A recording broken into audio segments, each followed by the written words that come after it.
How do you describe Stevens Point's drag scene?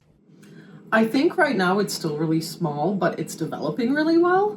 I love especially how many newcomers there are. I think that's really refreshing to see. Sometimes in bigger cities, you get kind of stuck in the same rotation of people, whereas here in Point, there's so many fresh faces all the time. There's so much curiosity and excitement around it. So I think it's definitely flourishing. What would you say to young performers who are getting into drag? Firstly, go for it.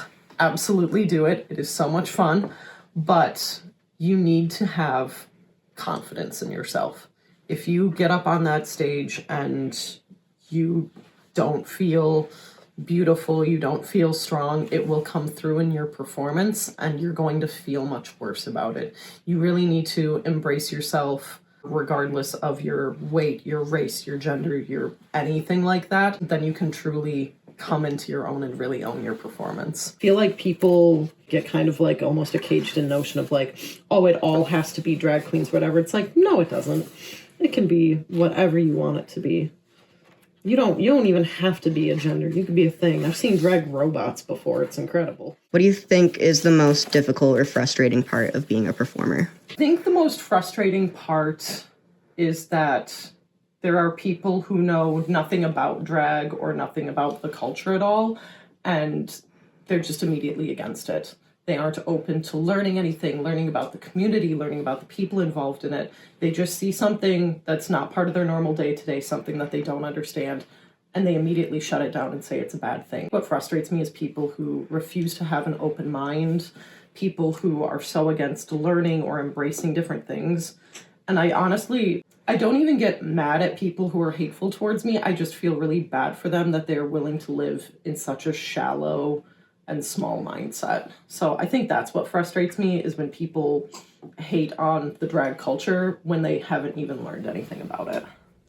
What do you have to say to those kind of people? Honestly, I would just really encourage them to open their mind to the world around them.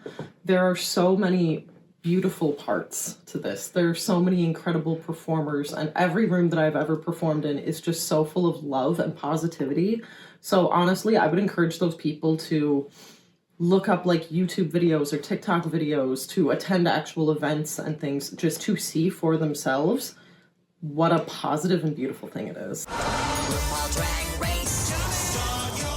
She is, I would say, at least in today's world, probably the most recognizable, like, household name drag performer. Yes. Like, even people who don't know drag. They know RuPaul. They know RuPaul, exactly. Describe your experience with working with other drag performers, and is there anyone that you'd like to highlight?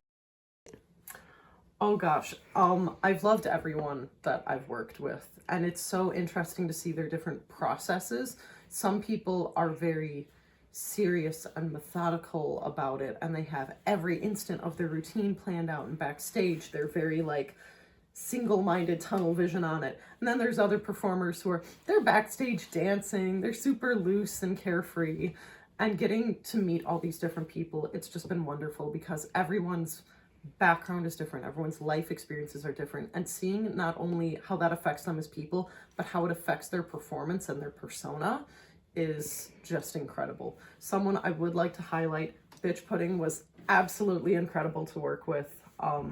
I was backstage with her for Bitch Pudding's Dragula at UWSP, which is my favorite show that I've done to date, and she was just so incredibly welcoming to every performer and every volunteer, and it was just wonderful to work with her and share a dressing room, so I'd love to do that again. Drag as a whole, I feel like people try and fit it into a box. And it's one of those things that I don't think can be fit into a box, because it's whatever that performer decides to make it. It is just an expression of who you are and that side of yourself that you can show to the world in that exaggerated way. It is such a culture of acceptance and finding beauty in every single person. I think that drag is not only for everyone, but it is by everyone too. And I feel like the world should see that it's everyone who gets on that stage, and it is all of their backstories, it is all of their performances, it is every costume, every fake nail, every lipstick shade, that it all comes together into this big, beautiful art piece that we all make. So I encourage more people to get into drag if it interests them, or even if you're not, if you don't feel brave enough to get on stage, just to experiment with makeup, experiment with performing, experiment with expressing yourself in different ways in your day-to-day life, because it can affect you so much more deeply than I think people realize.